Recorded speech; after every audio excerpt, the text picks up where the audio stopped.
رباه عفوك إني من نور مدت يداي. அல்லாஹ் ரப்புல் ஆலமீன் அவனுடைய மார்க்கத்திலே ஆணை சுயமாக தேர்ந்தெடுக்கக்கூடிய வாய்ப்பை அல்லாஹ் கொடுத்திருக்கிறான். தேர்ந்தெடுக்க முடியுமே தவிர திருமணம் செய்ய முடியாது. எப்படி ஒரு ஆண் அவனாக தேர்ந்தெடுக்கலாம், அவனாக திருமணமும் செய்யலாம். ஒரு பெண் எப்படி விரும்பலாம், தேர்ந்தெடுக்கலாம். இந்த பெண் இந்த மணமகனை திருமணம் செய்ய நான் ஆசைப்படுகிறேன் என்று பெற்றோரிடத்திலே முறையிடலாம். ஆனால் அந்த பெண்ணாக திருமணம் செய்ய முடியாது.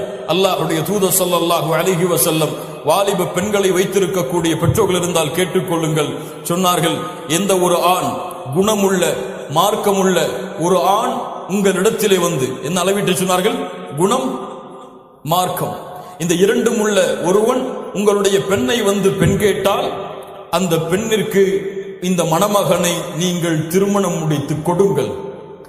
இல்லை என்றால் இந்த உலகத்திலே ஃபித்னாக்களும் மிகப்பெரிய குழப்பங்களும் நிகழ்ந்துவிடும். அல்லாஹ்வுடைய தூதருடைய எச்சரிக்கை. ஒரு மணமகன் வருகிறான், மார்க்கத்தோடு இருக்கிறான், அழகான முறையில் தாடியை வளர்த்திருக்கிறான், அழகான முறையில் கரண்டைக்கு மேலே ஆடைகளை உயர்த்தி இருக்கிறான், இஸ்லாமிய கோலத்தில் ஆடைகளை அணிந்திருக்கிறான். இவன் ஒரு ஊரிலே சென்று பெண் கேட்டால் இன்று என்ன நடக்கும்? என்ன நடக்கும்? தாடி வைத்திருப்பவர்களுக்கு இந்த பெண் கொடுக்க முஸ்லிம் வாலிபர்களுடைய பெற்றோர், முஸ்லிம் பெண்களுடைய பெற்றோர்கள் தயாரா? இல்ல மாஷா அல்லாஹ். கரண்டைக்கு மேலே ஆடைகளை உடுத்திருக்கக்கூடிய ஆண்களை தேர்ந்தெடுப்பதற்கு இல்ல மாஷா அல்லாஹ் எம்முடைய பெண் பிள்ளைகள் தயாரா? அல்லாஹ் பாதுகாத்தவர்களை தவிர. சமூகம் குழப்பத்தில் இருக்கிறது. அவர்களுக்கெல்லாம் ஹாலிவுட் பாலிவுட் போன்ற நடிகர்களை பார்த்து பார்த்து பார்த்து குடும்பத்திலே வளர்ந்த காரணத்தால் தன் பிள்ளைக்கு வரக்கூடிய மணமகனும் தான் தேர்ந்தெடுக்க வேண்டிய கணவனும் அவர்களை போன்றே இருக்க வேண்டும் என்று ஆசைப்பட்டு இவர்களுடைய முகங்களை பார்க்கிறார்கள். தாடி இருக்கிறது, அவர்களுக்கு தாடியை பார்த்தால் எதுவாக இருக்கிறது? அல்லாஹ் பாதுகாப்பானாக, அல்லாஹ் பாதுகாப்பானாக. லா இலாஹ இல்லல்லாஹ். கண்ணியத்துக்குரியவர்களே, அல்லாஹ்வுடைய தூதர் ஸல்லல்லாஹு அலைஹி வஸல்லம் அதனால் தான் சொன்னார்கள், குணமுள்ள மார்க்கமுள்ள ஒருவன் உங்களுடைய பெண்ணை கேட்டால் திருமணம் முடித்து கொடுங்கள். இல்லை என்றால் குழப்பங்களும் ஃபித்னாக்களும் ஏற்பட்டுவிடும். அது போன்று வாலிப ஆணை தேர்ந்தெடுக்க வேண்டிய பெண் செய்ய வேண்டிய முதல் அடிப்படை அத்துஆ. அல்லாஹ்விடத்திலே முறையிடு பெண்ணே, எங்கு சென்றும் அலைய தேவையில்லை. உன்னுடைய துணையை அல்லாஹ் ரப்புல் ஆலமீன் கொண்டு வந்து சேர்ப்பான். உனக்கு எது சிறந்ததோ அதை அல்லாஹ் ரப்புல் ஆலமீன் கொண்டு வந்து உம்மிடத்திலே சேர்ப்பான். இரண்டாவது, சாலிஹான ஆண் வேண்டும் என்று நீ நினைத்தால் சாலிஹாவான பெண்ணாக நீ மாறு. சாலிஹாவான பெண்ணாக நீ இருந்தால்தான் சாலிஹான ஆணை உனக்கு அல்லாஹ் ரப்புல் ஆலமீன் கொடுப்பான். அது போன்று வாலிப பெண்கள் சிறு வயதிலே திருமணம் செய்து கொடுக்கப்படாததால் தவறான பழக்கங்களிலும் தவறான முறைகளிலும் இன்று அவர்கள் விழுந்து இன்று எவ்வளவு தூரம் நம்முடைய சமூகம் இழிவை சந்திக்கிறது என்பதை நாளுக்கு நாள் நாம் பார்த்து கொண்டிருக்கிறோம். முறையான வளர்ப்பு இல்லாத காரணத்தால், முறையான ஒழுக்கங்கள் மார்க்க ஒழுக்கங்கள் கற்றுக் கொடுக்கப்படாத காரணத்தால் காபிர்களை துணிந்து இன்று பெண்கள் திருமணம் செய்வதற்கு தயாராகிறார்கள். நாளுக்கு நாள் பார்க்கிறோம். முஸ்லிம் பெண்கள், முஸ்லிம் ஆண்களுடைய முஸ்லிம் பெண்ணுடைய ஒரு காஃபிரான ஆணுடைய பத்திரிகைகளை, திருமண பத்திரிகைகளை பார்க்கிறோம். கொதிக்கிறான் ஒரு முஸ்லிம் வாலிபன். லா இலாஹ இல்லல்லாஹ். கண்ணியத்துக்குரியவர்களே, இந்த ஒழுக்கங்கள் கற்பிக்கப்பட்டு சாலிஹாவான பெண்ணாக இருந்தால் அல்லாஹ் ரப்புல் ஆலமீன் சாலிஹான ஆணை அந்த பெண்ணுக்கு கொண்டு போய் சேர்ப்பான். லா இலாஹ இல்லல்லாஹ். அல்லாஹ் ரப்புல் ஆலமீன் நம்முடைய சமூகத்தை சுத்தப்படுத்துவானாக. கண்ணியத்துக்குரியவர்களே, இந்த இரண்டு அடிப்படைகளும் பேணப்படாமல் ஆணுக்கும் பெண்ணுக்கும் திருமணம் நடந்தால் அது மிகப்பெரிய குழப்பத்தில் விடும். ஒரு ஆணுடைய விருப்பம் இல்லாமல் அந்த ஆணுக்கு ஒரு பெண்ணை நிர்பந்தித்து திருமணம் செய்து கொடுத்தால் அவனுடைய வாழ்க்கை சீராக இருக்காது.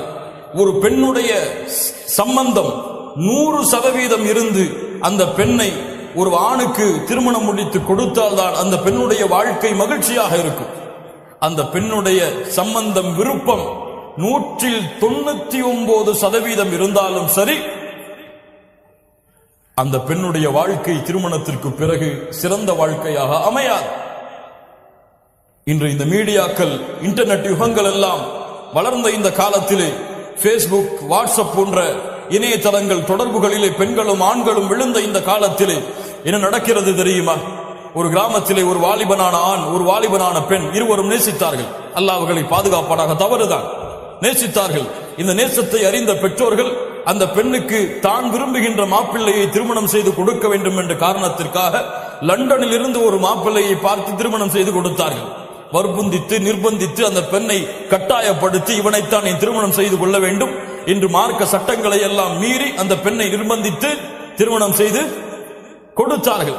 அந்த பெண்ணும் அந்த கட்டாயத்தின் காரணமாக அந்த மணமகனை திருமணம் செய்தார். திருமணம் செய்து 2 பிள்ளைகள் 3 பிள்ளைகள் அந்த பெண்ணுக்கு பிறந்ததற்கு பிறகு பழைய வாலிபன் மீண்டும் பேஸ்புக்கிலே வருகிறான், ரிக்வெஸ்டை கொடுக்கிறான். பழைய அன்பு மீண்டும் செய்தானால் தூண்டிவிடப்படுகிறது. இன்று அந்த பெண் அந்த ஆணை திருமணம் செய்ய வேண்டும் என்று ஒத்தை காலில் இருக்கிறார். லா இலாஹ இல்லல்லாஹ். முஸ்லிம் சமூகம் அல்லாஹ்வுடைய தூதரால் வார்த்தெடுக்கப்பட்ட சமூகம், ஒழுக்கத்தையும் அல்லாஹ்வுடைய அச்சத்தையும் கணவனுக்கு செய்ய வேண்டிய மரியாதைகளையும் சொல்லிக் கொடுக்க வேண்டிய இந்த சமூகம் அடிப்படையில் தவறு செய்ததால், ஆரம்பத்தில் தவறு செய்ததால் அந்த வாழ்க்கை இப்போது எப்படி இருக்கும் என்பதை அந்த வாலிபனான ஆண் யோசித்து பார்க்கட்டும். கண்ணியத்துக்குரியவர்களை, அல்லாஹ்வுடைய தூதர் ஸல்லல்லாஹு அலைஹி வஸல்லம் அதனால் தான் பெண்ணுக்கு முழுமையான உரிமையை கொடுத்தார்கள். ஹன்சா ரலியல்லாஹு அன்ஹா அவர்கள் வந்தார்கள் அல்லாஹ்வுடைய தூதர் முஹம்மது ரசூலுல்லாஹ் ஸல்லல்லாஹு அலைஹி வஸல்லம் அவர்களிடத்தில், அல்லாஹ்வுடைய தூதரை, என்னுடைய தந்தை நான் விருப்பம் இல்லாத நிலையில் எனக்கு ஒரு திருமணத்தை செய்து கொடுத்தார். எனக்கு அந்த கணவனை ஏற்றுக்கொள்ள விருப்பமில்லை. அல்லாஹ்வுடைய தூதர் ஸல்லல்லாஹு அலைஹி வஸல்லம் சொன்னார்கள், உன்னுடைய பெற்றோருடைய அந்த வழிமுறைக்கு திருமணம் செய்து கொடுத்ததற்கு நீ கொஞ்சம் ஒத்துப்போ அம்மா என்று அல்லாஹ்வுடைய தூதர் அறிவுரை சொன்னார்கள். அந்த பெண் சொன்னால், முடியாத அல்லாஹ்வுடைய தூதரே. அப்போது அல்லாஹ்வுடைய தூதர் ஸல்லல்லாஹு அலைஹி வஸல்லம் சொன்னார்கள், அந்த நிக்காஹை நான் ரத்து செய்கிறேன், நீ விரும்பிய ஆணை திருமணம் செய்து கொள். லா இலாஹ இல்லல்லாஹ். ஒரு பெண்ணுக்கு அல்லாஹ்வுடைய மார்க்கம் கொடுத்த மார்க்க தீர்ப்பு இது பேணப்படுகிறதா? இது நிர்பந்திக்கப்படுகிறதா? அல்லாஹ் ரப்புல் ஆலமீன் சமூகத்தை சீர்படுத்துவாராக.